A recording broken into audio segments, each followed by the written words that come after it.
Iwe walifurungana iwe. All the honorable members, Walifurungana. Wachari pena zone.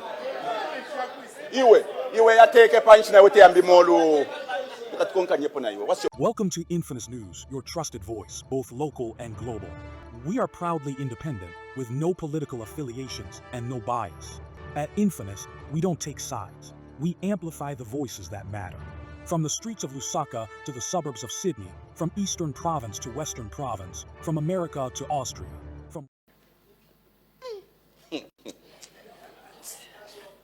Madam Speaker, this parliament has a lot of time. There's no way you can restrict us to 5 minutes.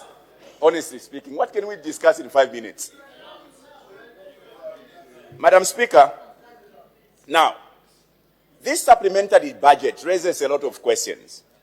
Number one, it raises a question of whether the minister is able to anticipate happenings. It raises a question as to whether this minister is able to prioritize activities. It also raises a question as to whether this government is prudent at managing our resources. It will interest you, Madam Speaker, that what the minister is proposing as part of the supplementary budget in terms of where is he going to draw resources, he is planning to borrow 14.8 billion domestically. Now, when you borrow or when you continue to borrow domestically, it means you are going to the banks. On one hand, you want to continue promoting growth. On the other hand, you are stifling the little resource that is available for business entities to go and borrow.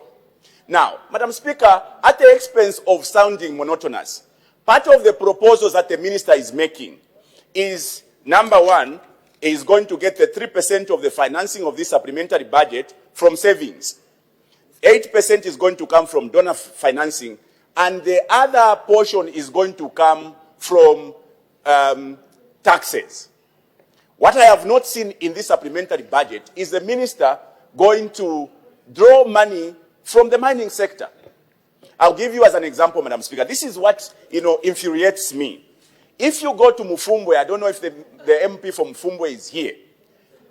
There is gold on the streets of Mufumbwe as we speak today. Even little children are selling gold in Mufumbwe.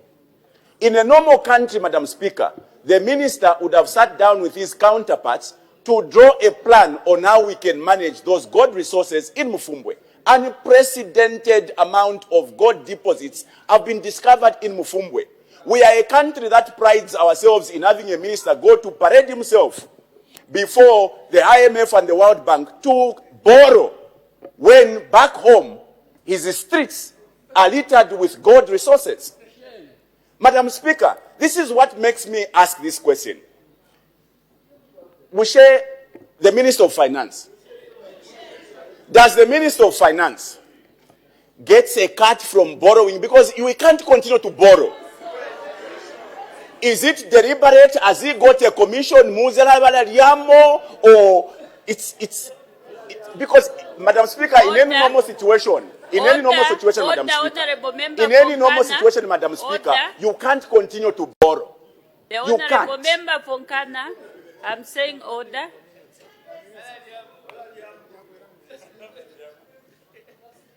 My apologies to the honorable member for Nkana.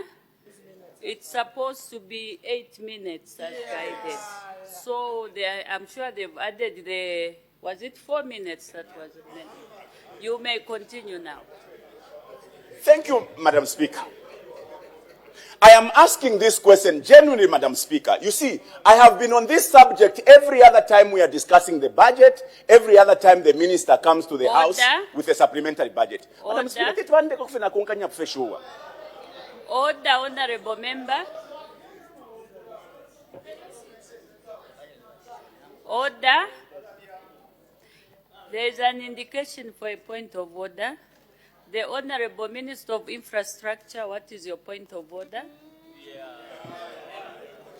Madam Speaker, I don't make a habit of rising on a point of order. But I'm doing so on account of number 71. The Honorable Member of Parliament for Nkana, in his debate there, one of the things he has said is the borrowing. And he raises a question. Does the Minister of Finance get a cut from the loans, from the borrowing? Madam Speaker, that is an outrageous statement, and it should not be allowed in this House. Has he any evidence to show that the Honourable Minister gets cuts from borrowings? When this Honourable Minister is working so hard to restructure the economy of this country, is he in order to raise his aspirations? Thank you. I seek your serious ruling, Madam Speaker. This is a serious statement. Thank you. Order. Honorable Member for Nkana, that is a very big allegation. Do you have evidence? Because now you are informing the whole country that the Honorable Minister of Finance gets some cut somewhere. Can you provide evidence? Madam Speaker, you can go to the verbatim. I did not conclude that the minister gets a cut. My submission was, I wonder, does the minister, because you see, Madam Speaker, the minister cannot continue to be coming to this house to borrow. For Nkana, you can't. I had asked for evidence. Madam Speaker, if you what have evidence more over what? evidence, can you withdraw? It was a question, Madam Speaker. It's not a statement of fact. It's a question. Does the minister get a commission out of borrowing? It's not a fact. It's a statement. It's a question. What evidence should I provide over a question? What evidence? What evidence, Madam Speaker? Honorable members. I should withdraw. I can withdraw. Order, Honorable Member for Nkana. Please, let's use the words well. Because already here, people now are saying something over what you said. So you should be so clear. Try to be clear, and let's stick to the report, which is before the House. Let's try to stick to the report before the House. Madam Speaker, we are supplementing the budget of 2025 by 33 billion. For the sake of the people and the Honorable Minister who was listening and accused, can you please just withdraw that statement? For the sake of the Minister of Infrastructure, I withdraw the question. And the people? And the people of Zambia, I withdraw the question as to whether Honorable Minister of Finance gets a commission. I withdraw that statement or that question. Now, Madam Speaker, let me continue here. Order, Honorable Member for Nkana. Please, this is a straightforward issue. Somebody is injured. Just withdraw and apologize, and then you move on. You move on with your debate. Order, Honorable Members, don't debate while seated. The Honorable Member for Nkana. Whatever statement that is not sitting well, I withdraw, because I don't know from where to where. So I withdraw. It's about the commission. Just withdraw that statement. I withdraw that statement. The wondering whether the minister gets a commission, I withdraw it. Madam Speaker, I still come back to the same issue. Order,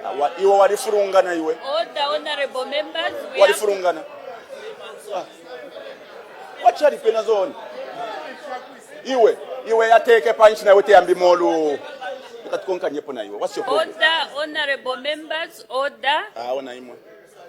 Order.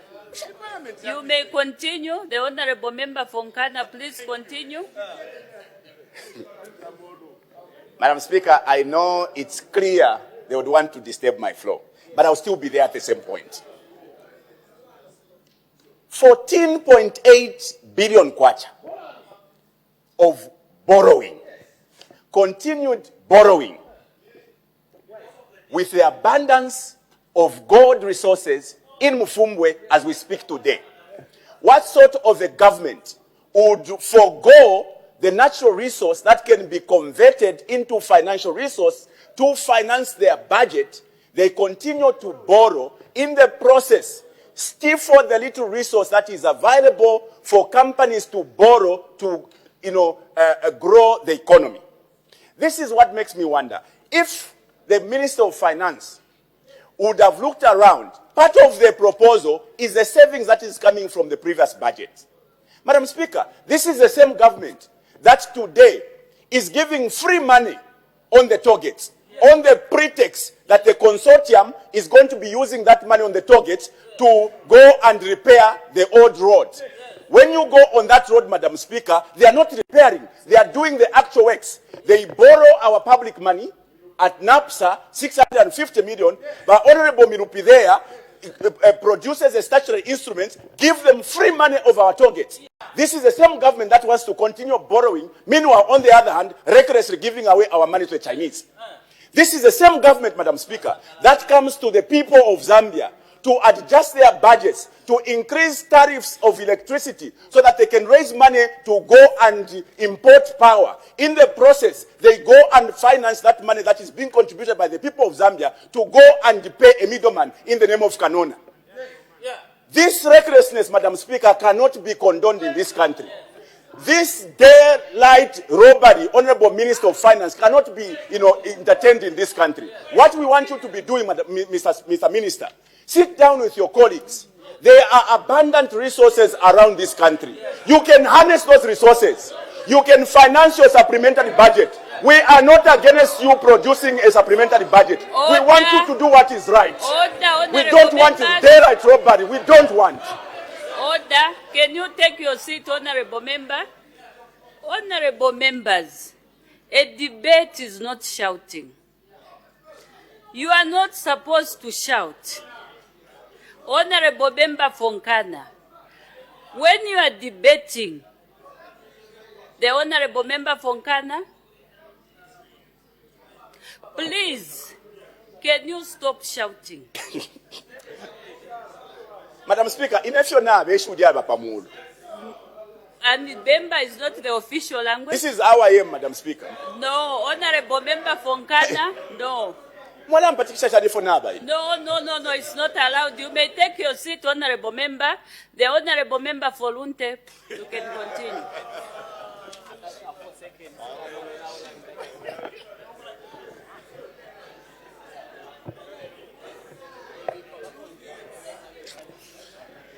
Order.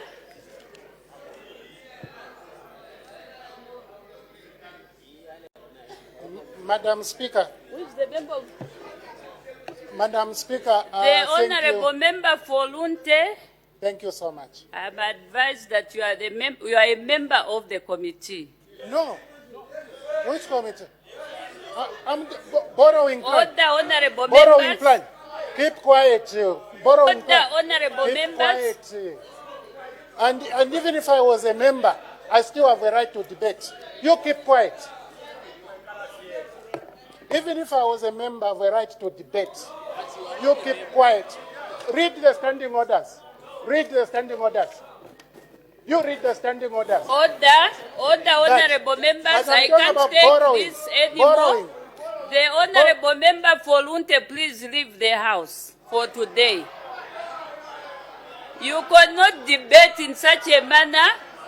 Please leave the house.